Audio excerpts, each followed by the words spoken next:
Mes amis, bonjour, bonsoir, j'espère que vous allez tous et tous bien, moi ça va plutôt super. Je vous retrouve pour une nouvelle vidéo afin que je vous parle, parce que ça fait maintenant des mois et des mois, vous savez que j'avais commencé à faire ce manga sur la chaîne, et j'avais arrêté en cours de route, parce que oui mes amis, aujourd'hui je vais vous parler des 4 cavaliers de l'Apocalypse, la suite directe de Seven Deadly Sins. Pourquoi je décide de parler des Seven Deadly Sins aujourd'hui, et plus particulièrement des 4 cavaliers de l'Apocalypse?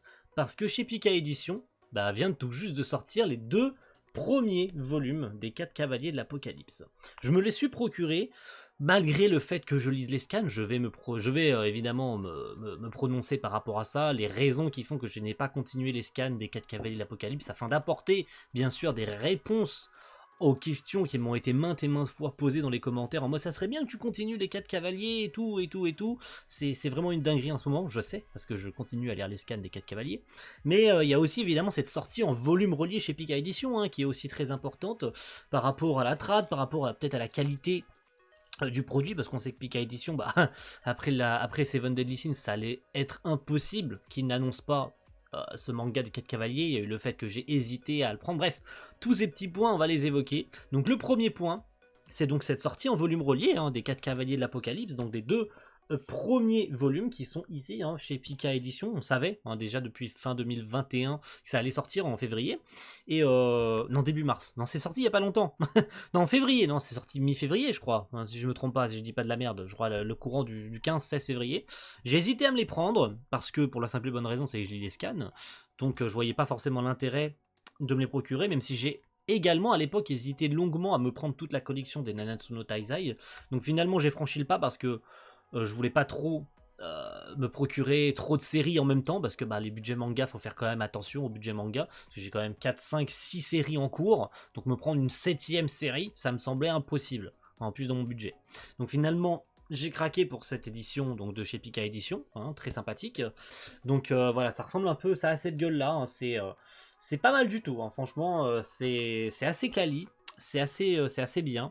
Maintenant, ce qui m'a choqué dans cette traduction officielle de chez Pika Édition, parce que jusqu'à maintenant tout ce qu'on a eu c'est une traduction de Scantrad, donc ça veut dire pas forcément une traduction, une vraie trad, voilà, sans manquer de respect à l'équipe de traduction du manga et des scans, c'est que le héros dans cette histoire ne s'appelle pas Perceval, mais Percival. Alors est-ce que ça change quelque chose? Je crois pas que ça change quoi que ce soit à l'histoire, mais maintenant je trouve que ça fait une microscopique différence quand même entre Perceval et Percival, parce que Perceval c'est quand même un chevalier de la table ronde, et dans cette histoire c'est quand même le perso principal, donc ça fait pas une si grosse différence, mais en même temps, historiquement parlant, tel qu'on connaît les légendes arthuriennes, de passer d'un E à un I, en sachant que tous les personnages de l'histoire, c'est-à-dire Méliodas, Ban, et ainsi de suite, tous les chevaliers, Arthur et tout ça,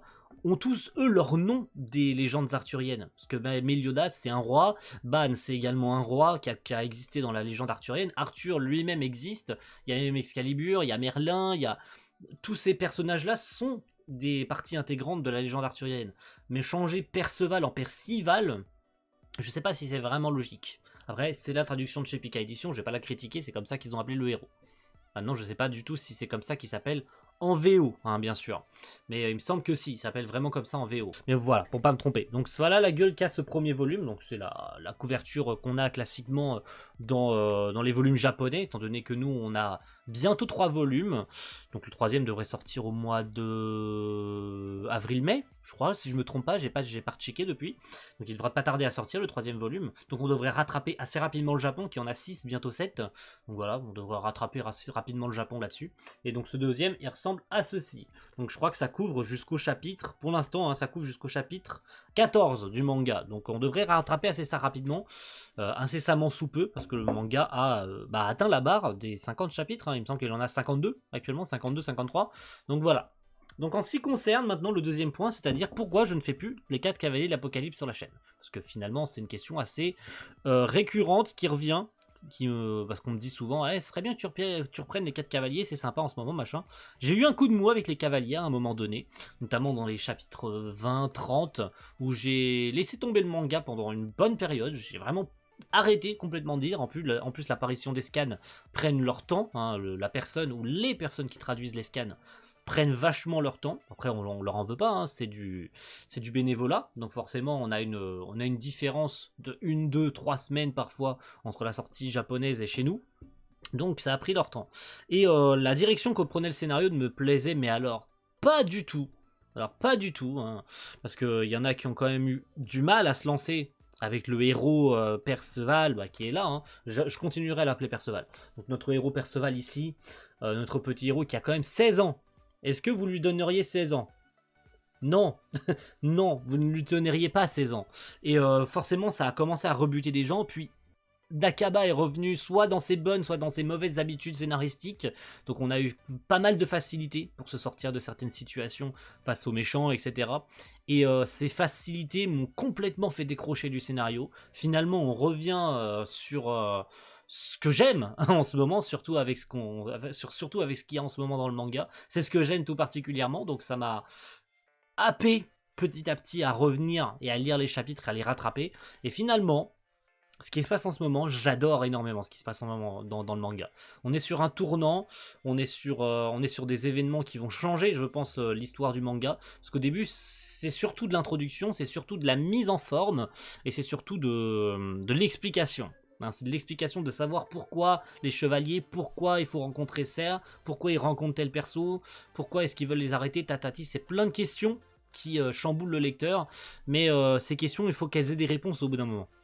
Et on est en train de les obtenir au fur et à mesure des chapitres, surtout depuis 3-4 chapitres. On a vraiment beaucoup d'interrogations qui sont en train de se délier, hein, les nœuds sont en train d'être défaits au fur et à mesure, et quand on arrivera à savoir pourquoi, comment, où, et surtout pourquoi, hein, si je ne l'ai pas dit 2 fois, donc une fois qu'on aura toutes ces réponses, peut-être, je dis bien peut-être, je reviendrai sur la chaîne avec ce manga, j'en sais rien. Et là, avec la sortie française de chez Pika, je trouve que beaucoup commencent à s'y lancer, et même dans les scans hein, d'ailleurs, et ça commence à devenir de mieux en mieux, hein, ce manga des 4 cavaliers.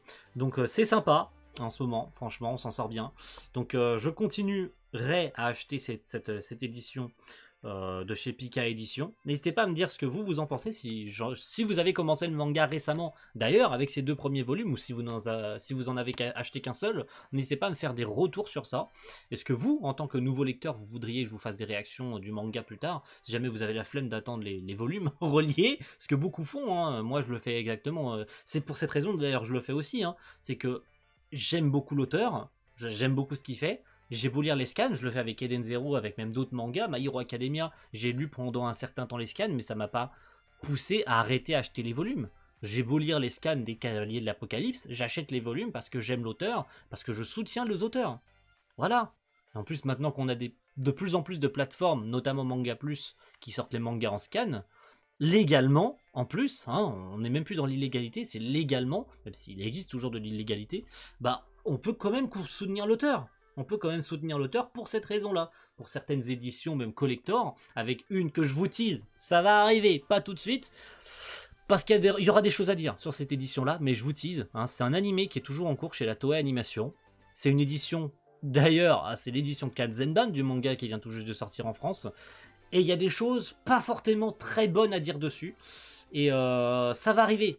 Ça va arriver, peut-être pas tout de suite, le temps que je me procure le premier volume. J'ai failli acheter les 2 premiers qui sont sortis également, pas très longtemps après, ou quasiment en même temps hein, que cette édition des Cavaliers. Donc je vous la ferai bientôt, hein, si jamais j'ai envie de me procurer le premier volume. Ça sera à contre-cœur si je le prends, mais il va falloir que j'en parle en vidéo, afin d'avoir un peu vos retours là-dessus. Parce que il y a des pour, il y a des contre, il y a des questionnements par rapport à cette édition. Donc voilà, je vous tease. C'était le mot de la fin. Donc merci à tous. Une très belle édition des Cavaliers de l'Apocalypse, un manga que je vous recommande évidemment, Nakaba Suzuki, auteur de Seven Deadly Sins. Vous n'êtes pas obligé, parce que oui, allez, je le rajoute en plus, hein, c'est un PS, mais il y en a qui doivent quand même se poser des questions par rapport à ça. Vous n'êtes pas obligé, même si ça serait mieux, bien sûr, vous n'êtes pas obligé d'avoir lu les 7 péchés capitaux, donc le précédent manga, Seven Deadly Sins, Nanatsu no Taizai, vous n'êtes pas obligé de l'avoir lu pour commencer les 4 cavaliers de l'Apocalypse. Sachez-le, c'est un manga qui est une nouvelle histoire, nouveau personnage, nouvel univers, même si on est dans le même univers et qu'on retrouvera plus tard des personnages qu'on les connaît, tels qu'on les connaît, comme Meliodas peut-être, je sais pas, hein, je vous dirai rien, mais peut-être qu'on pourrait revoir Meliodas parce qu'on est exactement dans le même monde, mais quelques années plus tard. Donc on pourrait revoir des personnages de Nanatsu. Donc évidemment c'est mieux si vous avez lu la fin, ou moins si vous avez été jusqu'à la fin de Nanatsu no Taizai, pour comprendre le déroulement qui va arriver plus tard. Mais vous n'êtes pas obligé d'avoir lu, hein, parce que c'est une nouvelle histoire, nouveau perso, nouvelle intrigue. Donc n'ayez pas peur de vous lancer, même si vous n'avez pas lu Nanatsu no Taizai, ou au pire que vous avez abandonné les Nanatsu, parce qu'on a beaucoup qui ont laissé tomber, qui ont arrêté avant la fin, surtout avec l'animé, mais ça on en parlera pas. Donc voilà, merci à tous, et rendez-vous très vite pour votre vidéo sur la fameuse édition manga que je vous tease. Si vous avez trouvé, n'hésitez pas à le mettre dans les commentaires, pourquoi pas. Enfin, j'en ai parlé à certains sur Twitter, ceux qui sont sur Twitter ont peut-être l'info, certains, en tout cas, avec qui j'ai discuté peut-être en MP, notamment un.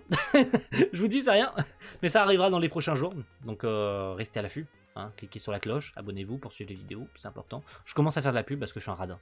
Donc merci à tous, et rendez-vous très vite pour des prochaines vidéos. A plus tout le monde. Ciao, bye.